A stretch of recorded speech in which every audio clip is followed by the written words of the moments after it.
শ্মশানের কান্না। এক গোধূলি আভাস। গ্রামের নাম ধানমাটি। গ্রামটা শান্তশিষ্ট হলেও এক কোণায় আছে শত বছরের পুরনো শ্মশানঘাট। দিনের বেলা মানুষজন সেদিকে যায়, কিন্তু সূর্য নামলেই গ্রাম শুনশান। কারণ শোনা যায়, রাতের বেলা শ্মশান থেকে ভেসে আসে মৃদু বাঁশির সুর, আর কখনো অস্পষ্ট কান্না। বৃদ্ধরা বলে, বহু বছর আগে শ্মশানে একসঙ্গে দগ্ধ করা হয়েছিল অজানা কয়েকজন অচেনা মানুষকে, কোনো দুর্ঘটনায় মারা গিয়েছিল তারা। তারপর থেকেই নাকি অশরীরী কান্না শোনা যায়। 2. কিশোরদের কৌতূহল।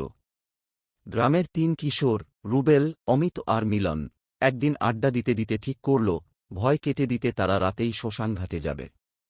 রুবেল বলল, সবই বাজে কথা, ভূতটু তো কিছু নেই, চল আজ রাতেই প্রমাণ করি। মিলন একটু ভীতু, তবুও বন্ধুরা টেনে নিয়ে গেল। 3. অন্ধকার যাত্রা।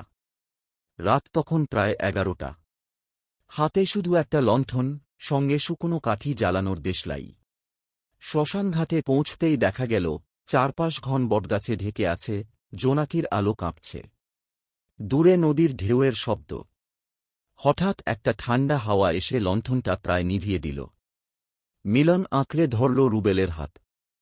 4. ছাই আর গন্ধ। শ্মশানের চুল্লির কাছে গিয়ে তারা টের পেল অদ্ভুত গন্ধ, যেন পোড়া চুলের সঙ্গে মিশে আছে ধূপধুনোর গন্ধ। মাটিতে পড়ে আছে আধপোড়া কাঠের টুকরো। অমিত ফিসফিস করে বলল, দেখছিস, এত বছর পরও ছাই গরম মনে হচ্ছে। রুবেল হাসতে চাইল, কিন্তু গলার স্বর শুকনো হয়ে গেল। 5. বাঁশির সুর। ঠিক তখনই কোথা থেকে একটা বাঁশির সুর ভেসে এল। সুরটা অদ্ভুত, একই সঙ্গে করুণ আর কানে বিঁধে যাওয়ার মতো তীক্ষ্ণ। মিলন ভয়ে প্রায় কেঁদে ফেলল। চল ফিরে যাই। কিন্তু রুবেল জেদ ধরে দাঁড়িয়ে রইল। না, সত্যিটা জানতে হবে।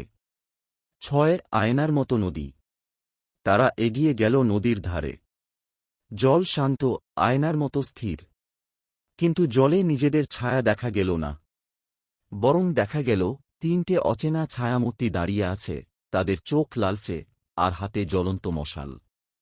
অমিত চেঁচিয়ে উঠল, ওরা কারা? তখনই নদী কেঁপে উঠল, আর জলের ভেতর থেকে একটা হাত বেরিয়ে এল।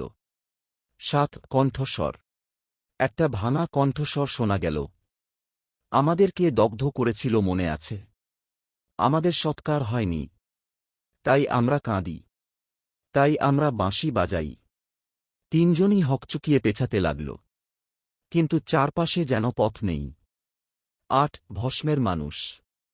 হঠাৎ চুল্লির পাশে ছাই কাঁপতে এল।